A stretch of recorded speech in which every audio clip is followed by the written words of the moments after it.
Hello friends, good evening. Hindi व्याकरण साहित्य और काव्य शास्त्र के इस चैनल में आपका स्वागत है।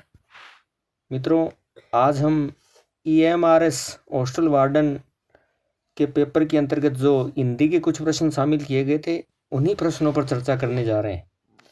जनरल हिंदी को लेकर के काफ़ी अहम प्रश्न इस प्रश्न पत्र में शामिल किए गए हैं, तो चलिए एक एक प्रश्न का समाधान ढूंढने का प्रयास करते हैं। पार्ट 5 के अंतर्गत सम्मिलित किए गए हिंदी के इन प्रश्नों का समाधान कुछ इस प्रकार है। सबसे पहला और अहम प्रश्न जो कि 81 नंबर क्रमांक पे है, इनमें से शब्द और उनके सही अर्थ का एक युग्म गलत है, वह है। देखिए 81 नंबर का क्रमांक है, हमें गलत युग्म का चुनाव करना है। एक तरफ शब्द दे रखा है और दूसरी तरफ उसका विस्तार दे रखा है, यानी इंग्लिश में जिसे वन वर्ड कहते हैं, ऐसे ही वाक्यांश के लिए किसी एक शब्द को प्रयुक्त किया जाना होता है। तो सही रूप से किस शब्द का प्रयोग किया गया है उसी के संदर्भ में हमें सही कथन को देख लेना है और गलत का चुनाव कर देना है। यानी एक युग्म इसमें गलत है, उसी का हमें चुनाव करना है। जान लेते हैं। पहला और अहम जो शब्द दिया गया वो दिया गया आद्योपांत। मित्रों, आद्योपांत शब्द जो है वो आदि से अंत तक के लिए प्रयुक्त किया जाता है, ये बिल्कुल सही है। मसीहजीवी, ये कलम की कमाई खाने वाला जो व्यक्ति होता है उसके लिए प्रयुक्त किया जाने वाला शब्द है, ये भी बिल्कुल सही है। अनुपम शब्द वो होता है जो बाकी से विशेष हो। देखिए, जिसकी उपमा दी जा सके वो तो अलग तरीके का शब्द हो जाएगा ना। अनुपम का मतलब होता है अनोखा, यानी जिसकी कोई उपमा नहीं दी जा सके, अनुपम है, उसके जैसा कोई है ही नहीं, अनोखा, अनूप। तो ऑप्शन सह जो है ना वो इसमें बिल्कुल सही उत्तर होगा। निर्निमेष, ये निरुपसर्ग और निमेष मूल शब्द से मिलकर के बना है। निमेष का मतलब पलक झपकाना है और निर्निमेष का अर्थ हो गया बिना पलक झपकाए हुए। तो इसमें जो गलत युग्म है वो है अनुपम, जिसकी उपमा दी जा सके, इसके लिए ये विस्तार नहीं होगा। चलिए आगे बढ़ते हैं, दूसरे प्रश्न के विषय में जानते हैं, और वो है निसंतान का संधि विच्छेद। देखिए, दूसरा और अहम जो प्रश्न है वो है निसंतान का संधि विच्छेद बताना है हमें। तो इसमें निश्चित रूप से विसर्ग संधि होगी और दूसरा जो उत्तर है वही सही होगा। नि धन संतान के योग से ये शब्द बना है, क्योंकि यहाँ विसर्ग संधि है, विसर्ग संधि का ही नियम यहाँ लागू हो रहा है। तो दूसरा ऑप्शन इसमें बिल्कुल सही होगा। अगले प्रश्न का रुख करते हैं। प्रश्न कुछ इस प्रकार है कि निम्नलिखित युग्मों में से एक समास की दृष्टि से अशुद्ध है। समास के विषय में हमें बताना है। सबसे पहला और अहम जो ऑप्शन दे रखा है वो है भात दाल। देखिए, ये दो शब्दों का समावेश है, यहाँ दोनों पद प्रधान है, एक भात और एक दाल। यानी भात चावल होता है, चावल और दाल, यानी इसमें द्वंद्व समास का योग है क्योंकि दोनों पद प्रधान हैं।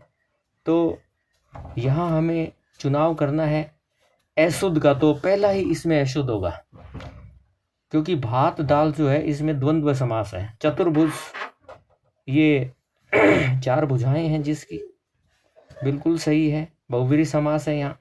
नीति युक्त, ये नीति से युक्त, बिल्कुल तत्पुरुष समास सही है। राजा रंक, राजा और रंक, यहाँ पर भी द्वंद्व समास है, तो यह भी बिल्कुल सही है। तो ऑप्शन 1 इसमें गलत होगा। 84वें प्रश्न की यदि हम बात करें, वर्तनी की दृष्टि से निम्नलिखित में से कौन सा शब्द शुद्ध है? शुद्ध शब्द का चुनाव करना है हमें। देखिए मित्रों, इसमें ऑप्शन नंबर 4 सही होगा। शुद्ध शब्द यही है, बाकी सभी अशुद्ध हैं। ये शुद्ध इसलिए है क्योंकि इसमें जिस तरीके से इसकी संरचना हुई है उस संरचना को हम समझते हैं। इसमें इतिहास में प्राक उपसर्ग का समावेश हुआ है, प्रागैतिहासिक, बिल्कुल शुद्ध शब्द है। ये इक प्रत्यय का संयोग है यहाँ, तो प्रागैतिहासिक शब्द को बिल्कुल शुद्ध माना जाता है। व्याकरणिक दृष्टि से ये शुद्ध शब्दों की श्रेणी में जाता है। आगे बात करते हैं निम्नलिखित में से कौन सा बहुवीरी समास का उदाहरण है? 85वें प्रश्न का उत्तर देखते हैं। बहुवीरी समास, इसमें क्या होता है? पदों का समावेश कुछ इस तरीके से होता है कि कोई तीसरा ही अर्थ यहाँ प्रदान हो जाता है।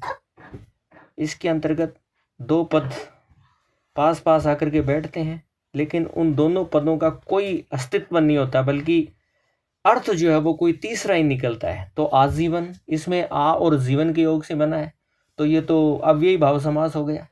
राजकुमार, ये तत्पुरुष समास का उदाहरण है। पीताम्बर, पीत धन अंबर, पीले हैं वस्त्र जिसके, बिल्कुल यहाँ बहुवीरी समास है। पाप और पुण्य, ये तो द्वंद्व समास है, तो इसमें सही जो उत्तर होगा वो होगा पीताम्बर। थोड़ा और आगे बढ़ते हैं। निम्नलिखित में से असंगत विलोमार्थी शब्द युग्म है। असंगत का चुनाव करना है। ज्ञात का अज्ञात होता है, यहाँ पर अज्ञात और अविदित ये तो दोनों समानार्थी शब्द हैं, तो विलोम कैसे हुए? इसमें पूछा क्या गया? निम्नलिखित में से असंगत विलोमार्थी शब्द, तो यही इसका सही उत्तर है, क्योंकि ये तो दोनों समानार्थी हैं, विलोम नहीं है। और जारज, ये बिल्कुल सही है। प्राचीन का अर्वाचीन, ये भी एकदम करेक्ट है। आशक्त विरक्त, ये भी सही है, तो इसमें पहला ही उत्तर सही होगा। 87वें प्रश्न है के अंतर्गत जिस चीज को सम्मिलित किया गया है वो बिजली का पर्याय पूछा गया है। तो बिजली के पर्याय के अंतर्गत यहाँ चपला को सम्मिलित किया गया है। देखिए, चपला शब्द जो है वो बिजली का पर्याय है। खग जो है वो 80 का है। चाप, ये तो इसका संबंध धनुष से है। और शुद्धे, ये शुद्ध को लेकर के है। याद शब्द का पर्याय है, तो कहा जा सकता है कि इसमें बिजली का जो पर्यायवाची शब्द है वो है चपला। परुष शब्द का अर्थ होता है कठोर। देखिए, 88वां प्रश्न बहुत ही इंपॉर्टेंट प्रश्न, विलोम शब्द पूछा है। परुष यानी कठोर, तो कठोर तो इसका समानार्थी ही है। सरल, सरल कठिन का होता है कठिन। अपौरुष, ये भी नहीं हो सकता। इसमें कोमल बिल्कुल सही होगा। खेत रहना मुहावरे का अर्थ है। 89वें प्रश्न में पूछा गया खेत रहना, इसका वास्तविक अर्थ है युद्ध में शहीद होना। ये इंपॉर्टेंट शब्द है। मुहावरे का ठीक अर्थ इसी वाक्यांश में प्रतीत होता है, युद्ध में शहीद होना, यही इसका सही अर्थ है। 90 का जो प्रश्न है, नैतत का संधि विच्छेद पूछा गया। यहाँ वृद्धि संधि है। नय धन एतत के योग से बना है। मित्रों, ये जो शब्द है वो नय धन एतत के योग से बना है। ए के बाद, ए या आ के बाद यदि ए आए तो वो आई में कन्वर्ट हो जाता है। ये नियम यहाँ लागू हुआ है, तो इस नियम के मुताबिक यहाँ पर वृद्धि संधि है। तो मित्रों, ये था पेपर का समाधान। अगर किसी तरीके का कोई संशय है, कुछ पूछना है, संक्षेप में वीडियो बनाना मेरा टारगेट था। अब भी अगर किसी तरीके का कोई संशय है तो आप व्हाट्सअप कर सकते हैं। व्हाट्सअप नंबर आपको बताए हुए हैं, 9982362100 पे आप व्हाट्सअप कर सकते हैं। धन्यवाद।